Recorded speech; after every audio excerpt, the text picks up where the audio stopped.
Welcome to our talk with Jack Davison. Before we talk, I would like to introduce to you Jack Davison, born in England in 1990, Instagram star with over 170,000 followers and the hottest tip in Brit art, photographer, and uses the icons of 20th century photography and transfer it to the present day with tremendous, almost impudent matter of factness.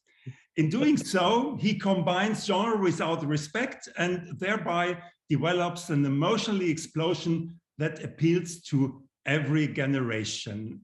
And I have the pleasure to present his work as the opening exhibition with Frida Orupabo and Omar Fast in our new space called PHOXXI, Photography, 21st century, 21st century, the House of Photography Temporary. Welcome to our talk, Jack. How are you?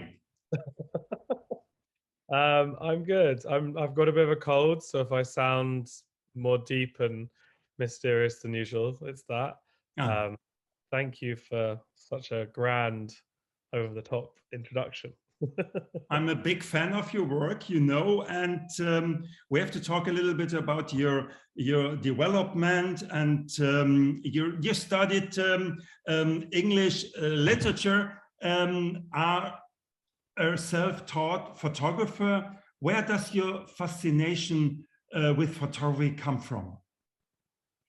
I've always been interested in looking.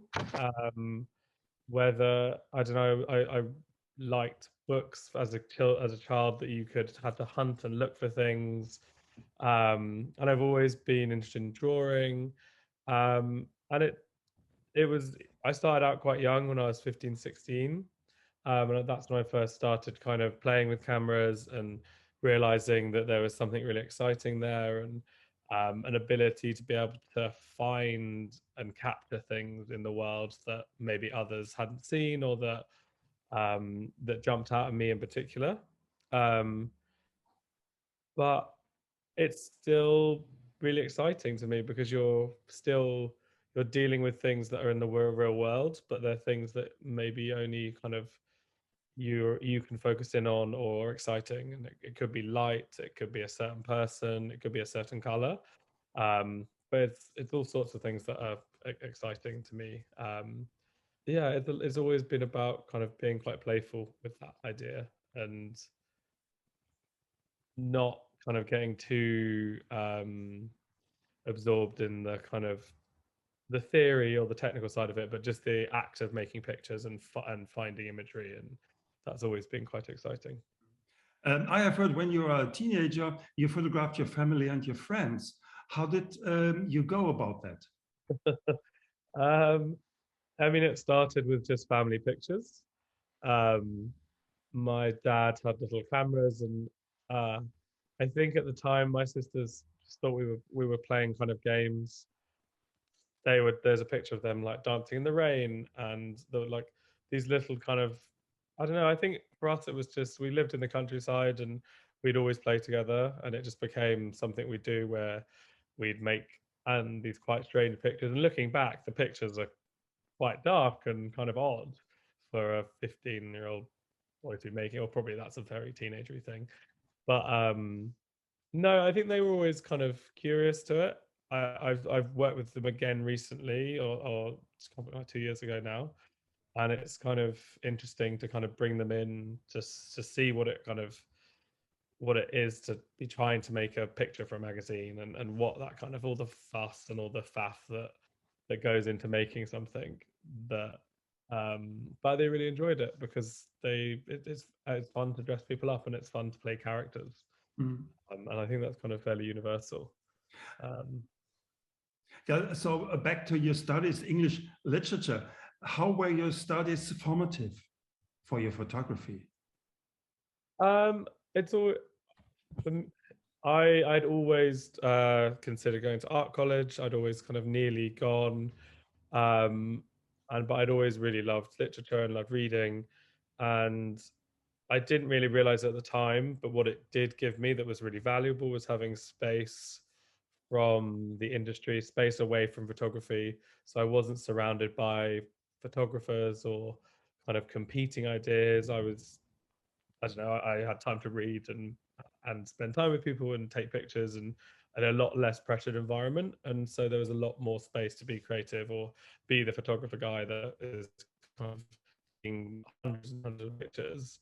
Um, but also kind of just, yeah, I think the reading, I don't know, I've talked about this before in that like one of the theories we learned about was kind of the death of the author, and the idea that like the most interesting interpretation of a text doesn't necessarily have to be the author's. It can be what the audience or the reader or the viewer brings to it.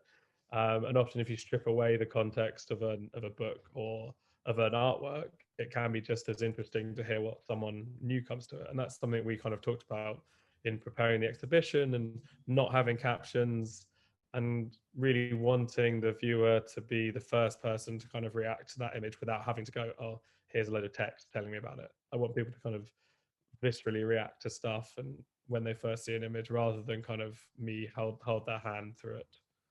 Yeah, and with time you started to be interested in physical archives.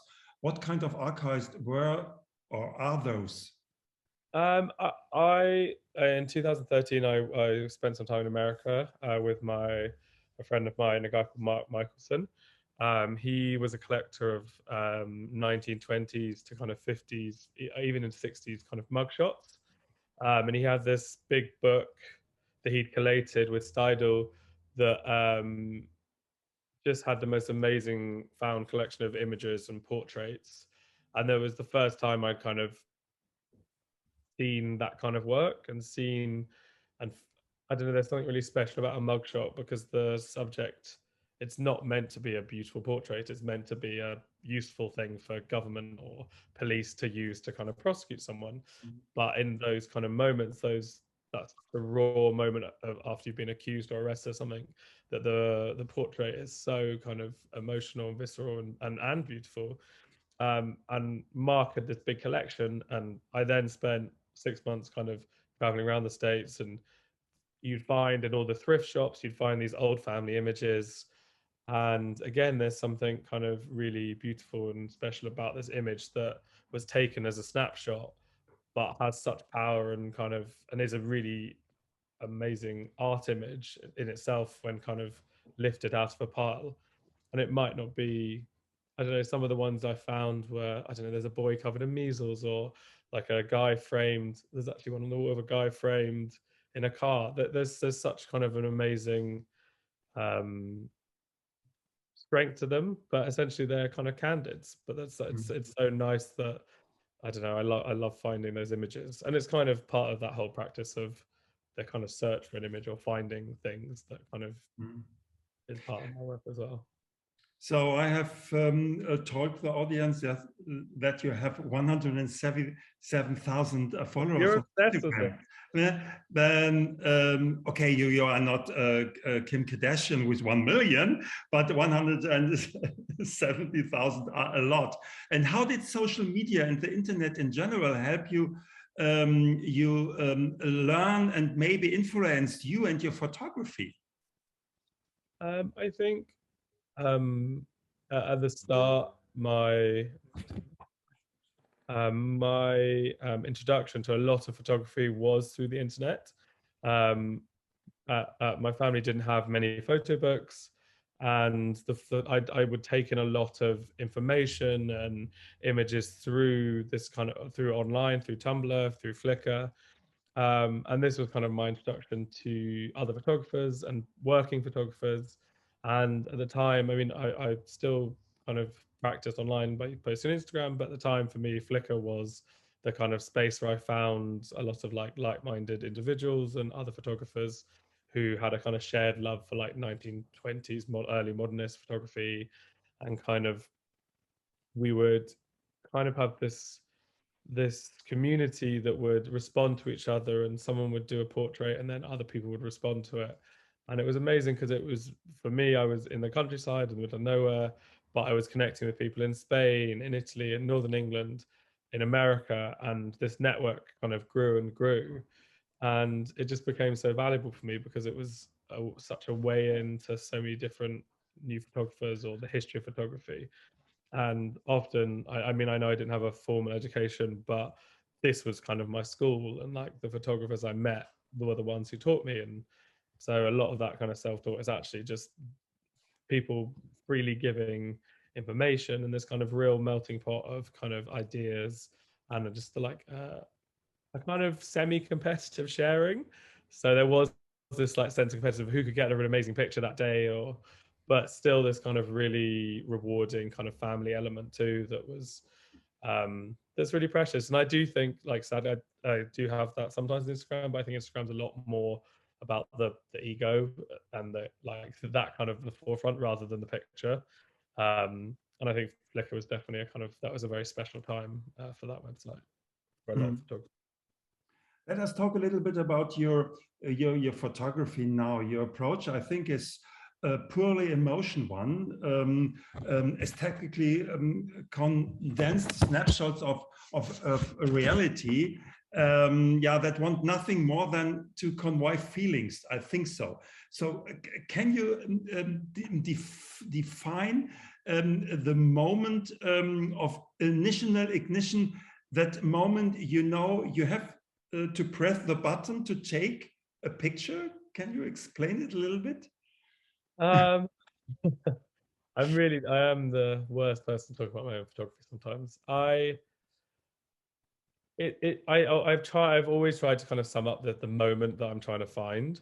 And I often think it's this kind of accident or something that I can have full control of the space, but it's often the person doing something spontaneous that is that's exciting, or it's a moment in between a flash of light or a movement on the street, and it's those like little in between moments where there's like a moment of tension, and it could be in a portrait or it could be like an abstract detail, but there has to be for me this kind of slight sense of imbalance, or just like that moment while it's fixed in a photograph, you don't necessarily know which way it's going, and whether that and the emotion then that you hopefully feel or kind of take from it is kind of up to that person to respond to, because lots of people see a certain photo and go, oh, that makes me feel, I don't know. There's for the photograph of the dog in the exhibition, there's one where it's kind of barking, and that photo seemed quite scary. It's quite an intense picture, but the reality of it is comedic for me because I know the story. And some people will come at it from that space, but no, it's always those kind of little in between moments. I think that's not the best summary. But what's up with the editing? So do you a lot of post-production, or is this do you see in this moment, because you know you use unusual perspectives, abstracting close-ups, blurred edges and color gradients, surreal faces reflecting through glass and light. All this is happened during the photography, not in the post-production. It's a real mix. Some pictures are made in the moment, and it's all done in camera, so shooting through surfaces or catching reflections. Sometimes I like to work kind of, and I find those in the post-production, but that's kind of me printing and then rephotographing or shooting screens through a glass, and just it's a lot for me about adding layers. And this is always done physically. Even in post-production, I'm still kind of taking a print and then maybe holding it in a different light and finding ways to kind of soften and playing with abstraction is really important too, just because I do think it's kind of, I think with faces and hands and eyes and things that people easily recognize, they can take quite a lot of abstraction but still kind of be recognizable and still be kind of almost like these little icons of like an eye or a hand, because it's like it's kind of universal to us. But no, I think in the same way that when we talked about vernacular photography and kind of those found images, sometimes I come back to photos years later and find them, and it could be that a crop makes a picture that I hadn't seen before. Because often when you're editing or working on imagery that you've recently done, you pick images that you think are the strong ones, and sometimes you're right, but sometimes you come back weeks later or months later and you find like a quieter moment or something that perhaps you might have missed first time round. So I think that way of kind of looking at memory is also really important, and kind of going back through archives and reprinting old photographs, just because there's always kind of things that you might have missed. Then let's go to the exhibition. We have not had much experience with exhibition yet. Yeah. For you, what was the biggest challenge during the process of creating our exhibition, this exhibition? Well, I think we both had the challenge of not being able to meet, not being able to be in the same country, having to produce it from afar is always difficult. Because in an ideal world, we'd have met, saw the space together, been able to kind of work out this kind of not online. But I mean, I think I was really, I'm really thankful for the exhibition, because I do think despite all that, we found quite a good process, and you made this amazing sketchbook of kind of, and the way you kind of picked out certain images and put them in certain piles is really exciting, because it's always, I always want someone when we're working on an exhibition to kind of have a little bit of their say and kind of find the kind of themes that that are important to them. But no, it was really interesting, because obviously me and my wife made a select of imagery that we thought was kind of could be interesting to show, a lot of kind of new things and some old things. And I think when we discussed it both together, it was really important that it was a mix of things and not just portraits or not just still life, and that there is this kind of variety through the exhibition. But after that, yeah, we kind of had quite a lot of nice back and forth and kind of finding those kind of moments. But I think even now, looking at the exhibition, you could tomorrow you could rehang it in a different order and it would have a different meaning. Yeah. And like we talked about it as almost like a book, like that kind of the long lines of the walls and kind of the way that, like, I always love that when I'm reworking on like a book or a portfolio, that you can bring old pictures next to new pictures, and then suddenly those pictures have new life or new meaning, and it's quite fun to play with that. Yeah, so maybe that's next time. For me, it's also a challenge. First, it was the first time that we used this space. Yeah, and I know, okay, we have two parallel walls, and in the beginning, I understand the two parallel walls in the space of PHOXXI as two pages of a book that we open to give us insight in your cosmos. And but I really don't know if it works, because it was my first exhibition in this space. And on the other time, you sent me, I think, over 100 and 160 images, yeah, and asked me, okay, selected 50 images from this. From your selection, and this makes me 2 or 3 days very stressed, because first I have to make an order, so that I make me some categories like eyes, hands, mirrors, reflections, and so on. And then I started to offer you my selection. And in the exhibition, your photos are mounted in a passepartout and framed.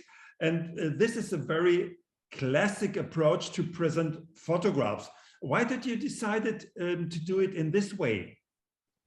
I think there's 2 reasons. There was the reason of I know that format well, and obviously I didn't want to kind of do anything too spontaneous or weird with the framing, just because we weren't able to kind of have the luxury of time, I guess, to kind of try those things out.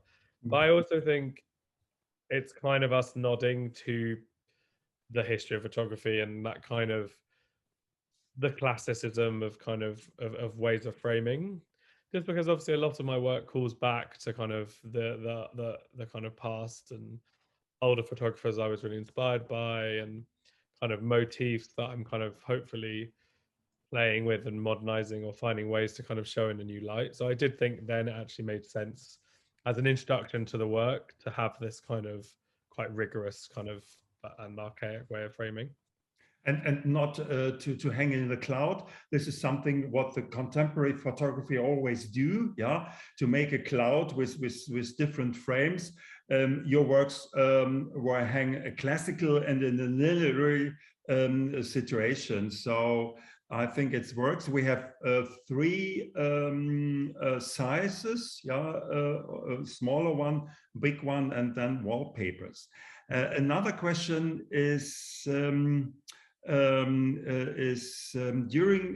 the shooting of works for the exhibition, we always looked at your pictures as single images, not as series of photos. In which photography often works, you know. Also, are you working in series or only in single images? It's a funny one. I always thought a great weakness of my work was that I could only kind of seemingly make singular images. I now think of it hopefully as like a strength, and that idea that you don't need 10 pictures to tell one story. Um, I also work in the editorial space, and obviously sometimes you are working on stories that essentially are kind of all linked together. But it doesn't change my approach, and I still look for kind of going, what's the strongest picture we can make here? What's the kind of ideally I want if you'd have taken all the other images off the exhibition and left one, that still has to hold its own and still have a strength, and so that's why kind of the singular image is still really important to me, because I do think I don't know there's power in it, and I sometimes think if you need to tell the say like I don't know 20 images can sometimes be summed up in one image. Okay. So you do shoots for magazines. Can you tell us what the requirements of your clients are? Do you always have a carte blanche? um it's a real mix. I mean, I with editorial work, often you're being asked to kind of really do what you would want to do, and you are given that freedom. And I've been very fortunate to have that freedom with kind of New York Times Magazine and Le Monde and other magazines that I've worked with. Often, obviously, if it's a commercial element, you're not always given that freedom because you're kind of giving up some of that for kind of the work element side of things. But no, I mean, often I'm really fortunate people come to me to do what I would hopefully do if I was left to my own devices, and whether that's like I sometimes think if you see the span of stuff I get asked to do, that's kind of a compliment, because I get asked to photograph rhinoceroses or actors or people working on buildings. It'd be a real mix, and hopefully I kind of can come to that and try and bring something new or fresh. You have published books about your work. Yeah. Do you edit your publications yourself? No, I've worked. I work with a publisher called Loose Joints, and they published. God, I think it's like 4 of my books now. And they're a real mix. Like the first one, photographs, is very much similar to the exhibition, so it's all about singular imagery and kind of trying to give an overview or like a manifesto for the way I see the world or the way I think about photography, and just kind of celebrating almost the beauty of it and not kind of getting bogged down in contextualism or contextualizing it. And then we've worked on a lot of different projects that are more narrative based. So the last thing we did was a book about kind of the last 2 white rhinos, which originally was commissioned for New York Times, but they ended up not using that many of the pictures. And I always thought it was such a shame, because it was such a poignant, amazing story to be able to share and take part in. So that, I mean, it's kind of a real range with them, which is really nice that we have these kind of slightly more narrative led projects, and then something that's slightly more kind of scattergun and random. As one of these books, I think the biggest one, has been republished, this time with artistic comments from friends. And what was it that motivated you to do this? So we were doing like a kind of celebration of photographs going into a third printing. And we'd always kind of talked about ways to kind of play with the format. And we'd kind of gone, oh, should we get someone to write about it? And it always felt like the antithesis of what the book was about. And I went, at one point, I buried a copy of the photographs in the garden and left it for a couple of months. Then dug it out, and then the book was kind of falling apart, but it made these beautiful combinations of randomness where certain pictures would be stuck to another picture. And it got us thinking that like the randomness of it and the idea of giving away authorship and giving it to artists and friends and children's friends, children, and just going, you have carte blanche, do what you will to each image, play and have fun, and kind of also a celebration of the act of playing and the act of me not being important to the picture, and new meaning that can be found by someone coloring something in or scratching something out or moving pictures. It's a lot about kind of celebrating kind of silliness as well. Yeah, it's a great book. I have seen it on the Paris Photo the first time, and it's really great. I've never seen this before, especially of a young photographer. But it's a great idea to do this. So very good. So what is the next for you? Do you have a new big project ahead of you? I'm always a no. I'm still shooting a lot and kind of making pictures. I'm hopefully printing another exhibition, which for next year at some point, which is a very different process. It's kind of I'm going to be hand printing all the prints, kind of in this very old-fashioned process, but it gives like a real texture. And again, it's kind of bringing a different meaning to the pictures in their kind of form. But no, I mean, I'm still just aiming to take pictures and do more portraits would be my aim for next year. Lots more portraits. Thank you very much for talking with you about your work. Oh, it's my pleasure.